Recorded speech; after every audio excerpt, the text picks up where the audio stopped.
सेबी के बोर्ड ने 12 सितंबर को हुई बैठक में आईपीओ के मामले में बड़ी कंपनियों को राहत देने का फैसला लिया। अब बड़ी कंपनियां अपने आईपीओ में अपने पेड अप कैपिटल का मिनिमम 2.5% शेयर बेच सकेंगी। अभी लिस्टिंग के बाद 5 लाख करोड़ रुपए वाली कंपनियों को आईपीओ में कम से कम अपने पेड अप कैपिटल के 5% शेयर बेचने पड़ते हैं। इस नए नियम से मार्केट में बड़ी कंपनियां भी छोटे साइज के आईपीओ पेश कर सकेंगी। जिन कंपनियों का मार्केट कैपिटलाइजेशन 50,000 करोड़ से 1 लाख करोड़ रुपए होगा, उन्हें 25% के मिनिमम पब्लिक शेयर होल्डिंग नियम के पालन के लिए 5 साल का समय मिलेगा। अभी ऐसी कंपनियों को इस नियम के पालन के लिए सिर्फ 3 साल का समय मिलता था। ऐसी कंपनियां जिनका मार्केट कैप लिस्टिंग के बाद 1 लाख करोड़ रुपए से ज्यादा होगा, उन्हें मिनिमम पब्लिक शेयर होल्डिंग के नियम के पालन के लिए 10 साल मिलेंगे।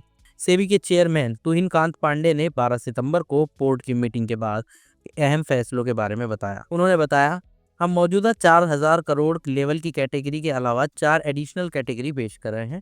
पहला 4,000 करोड़ से 50,000 करोड़ का है, दूसरा 50,000 करोड़ से 1 लाख करोड़ रुपए का है, तीसरा 1 लाख करोड़ रुपए से 5 लाख करोड़ रुपए का है और चौथा 5 लाख करोड़ रुपए से और उससे ज़्यादा का है। उन्होंने कहा, ऐसी कंपनी जिसके लिस्टिंग के बाद मार्केट कैपिटलाइजेशन 5500 करोड़ रुपए है लेकिन 1 लाख करोड़ रुपए से ज़्यादा नहीं होगा, उसके लिए मिनिमम पब्लिक ऑफर को संशोधित किया जा रहा है।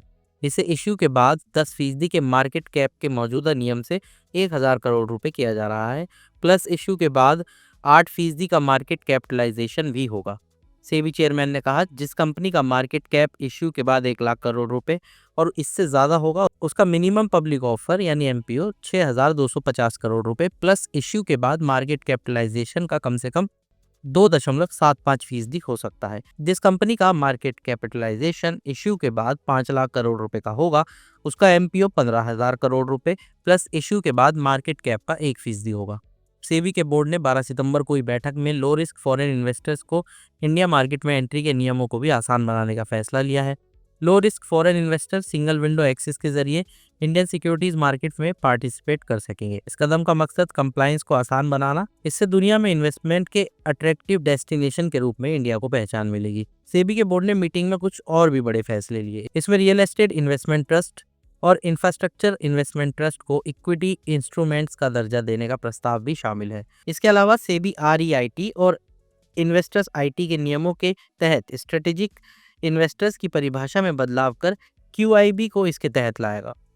रेगुलेटर ने स्टॉक एक्सचेंज के गवर्नेंस फ्रेमवर्क में बदलाव करने का भी फैसला लिया है। इसके लिए 2 एग्जीक्यूटिव डायरेक्टर्स की नियुक्ति को अनिवार्य बनाया जाएगा।